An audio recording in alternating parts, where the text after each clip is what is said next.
श्री स्वामी समर्थ मंडळी, आज बघा मी काय स्वयंपाक करत आहे।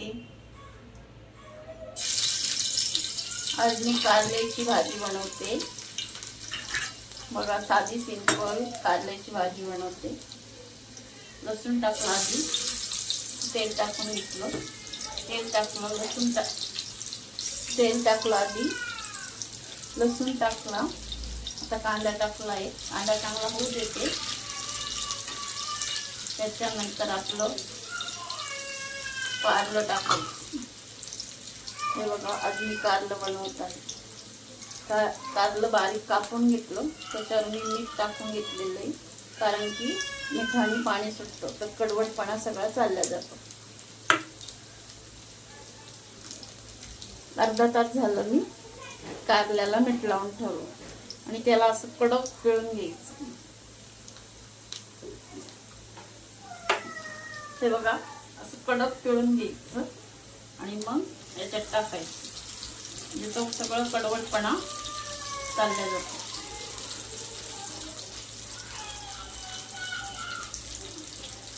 हे बघा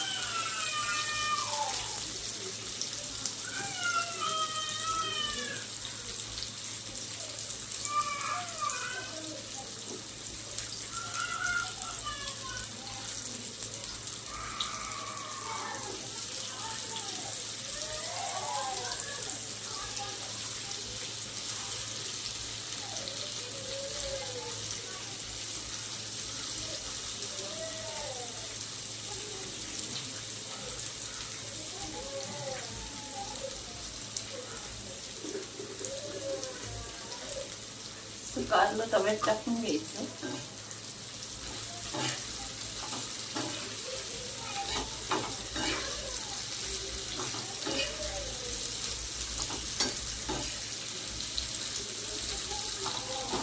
आता हे कारलं असं तेलातच वाफू द्यायचं।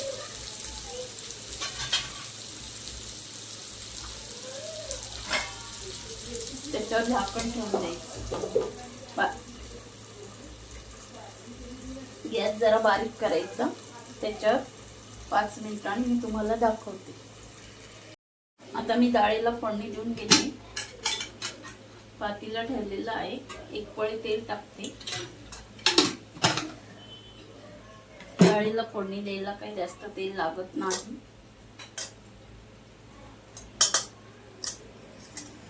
एक चमच मोहरी टाकते, मोहरी चांगली तडतडली की जिरं टाकायचं।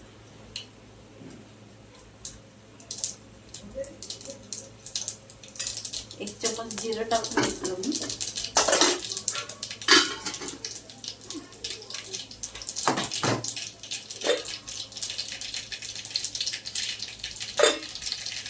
आता लसूण टाकून घेते। माझ्या मिस्टरांना अख्खाच लसूण टाकलेला आवडतो।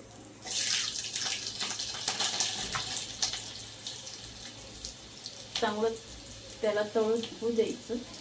मी आधीच डाळ शिजताना हळद मीठ सगळं टाकून घेतलेलं, टमाटा वगैरे।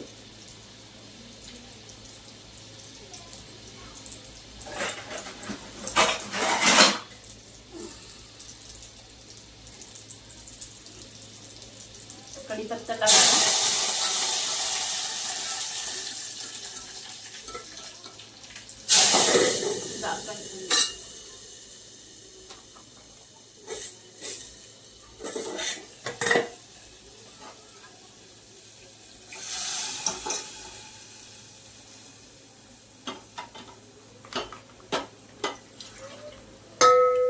मी तेलाचं पॅकेट फोडलं होतं, तेल ओतून घेतलं किटलीत।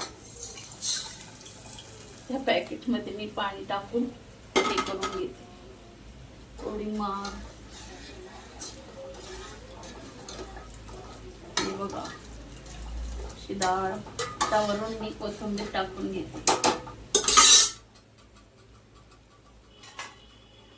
हे आपलं मगाशी कारलं, याला आता परतून घेते।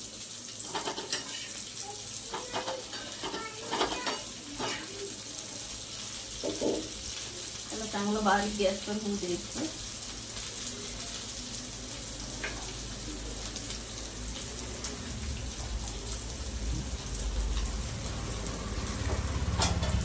पलटून घेतलं, झाकण ठेवून दिलं, परत परत होऊ देते बारीक गॅस, त्याच्यानंतर तुम्हाला दाखवते. हे बघा आता कारलं झालेलं आहे, वाफून गेलं, शिजून गेले कारलं त्याच्यात. आता मी त्याच्यामध्ये सगळे मसाले वगैरे टाकून घेते. हळद टाकून घेतली, मिरची मसाला 1.5 चमचा,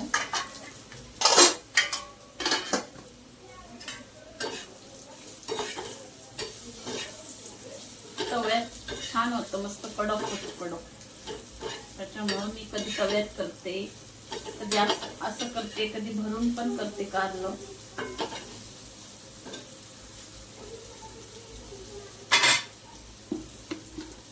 डाळ होता बरोबर, छान लागतं हे.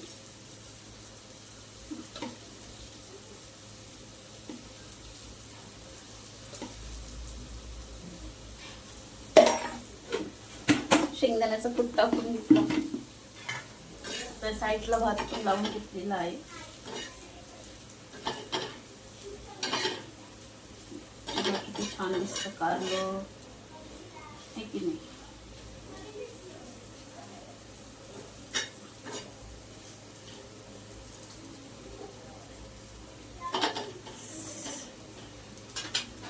त्याला कारला आता 5 मिनिटं वाफू देते. पूर्ण स्वयंपाक झाला का या मग जेवायला तुम्हाला दाखवते मी. आज मी काय स्वयंपाक केलेला आहे, कारल्याची भाजी, चपाती, भात, वरण. बघा आज जेवायला काय काय, आंबा, कांदा एवढं बनवले आहे मी आज स्वयंपाकामध्ये. या जेवायला सगळ्यांनी, माझ्या भाऊ बहिणींनो.